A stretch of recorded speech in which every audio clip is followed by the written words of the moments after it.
Misalnya disuruh pilih antara sebagai laki-laki nih ya yang sudah menikah antara anak perempuan, istri, dan ibu. Ya. Nah, terus mana nih yang perlu di prioritasan paling pertama itu gimana? Oke, bagus gitu ya.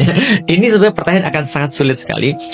Maka di dalam Islam, setiap orang tuh dikasih porsinya masing-masing. Contoh misalnya, saya kasih contoh ada orang ngutang dengan orang lain. Orang yang ngutang itu punya dalil, orang yang ngutangin itu punya dalil. Orang yang ngutangin dalilnya adalah kamu kasih panjang utangmu itu pada orang biar dia merasa ringan.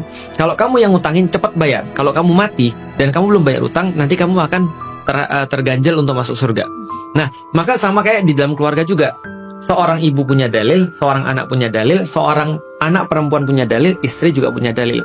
Yang susah dalam kehidupan zaman sekarang, semua orang pegang dalil orang lain. Seperti kalau yang ngutangin pegang dalil yang ngutang pegang dalil yang ngutangin.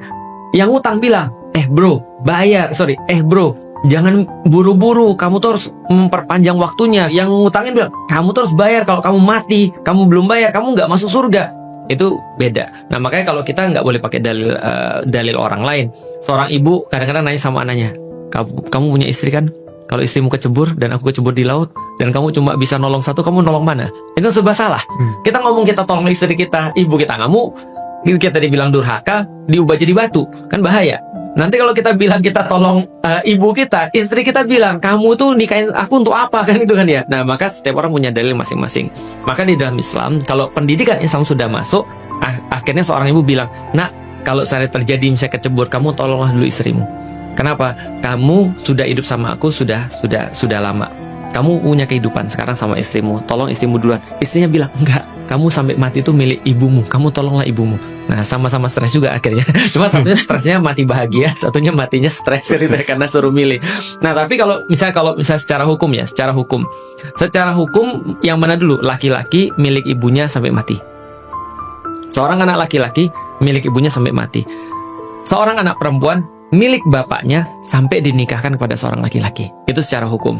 Maka kalau kita ya secara hukum laki-laki ya prioritas kita adalah ibu. Tapi balik lagi ya, bukan cowok yang gentle ketika dia memprioritaskan ibunya dan lalu meninggalkan istrinya. Makanya itulah pentingnya speak dewa kan gitu.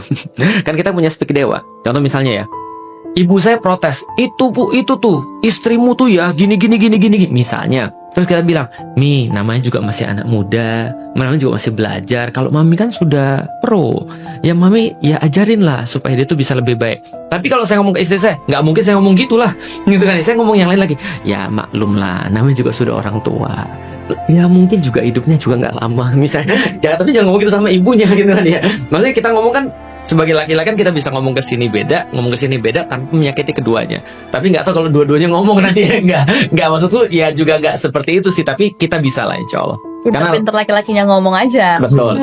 Loh, laki-laki sebelum nikah aja bisa speak dewa kok. Masa setelah nikah nggak bisa? Nah, itu kan justru laki-laki tuh harus bisa menempatkan diri menjadi seorang bapak, menjadi seorang anak, menjadi seorang suami di saat yang sama. Dan menjadi penengah yang baik ya Ustaz. Betul. Jangan sampai salah satunya merasa sakit. Itu tetap nggak boleh. Itu bukan laki-laki. Anak perempuan, kalau misalnya punya anak perempuan? Kalau punya anak perempuan itu bagi seorang laki-laki pasti lebih diprioritaskan. Makanya kadang-kadang saya kan ditanya orang, saya sering nanya orang, kamu sayang anakmu yang mana? Dia bilang saya sayang semuanya. Iya jelas. Tapi anak perempuan pasti lebih disayang bapaknya. Kenapa? Karena naluri perlindungan bapaknya muncul.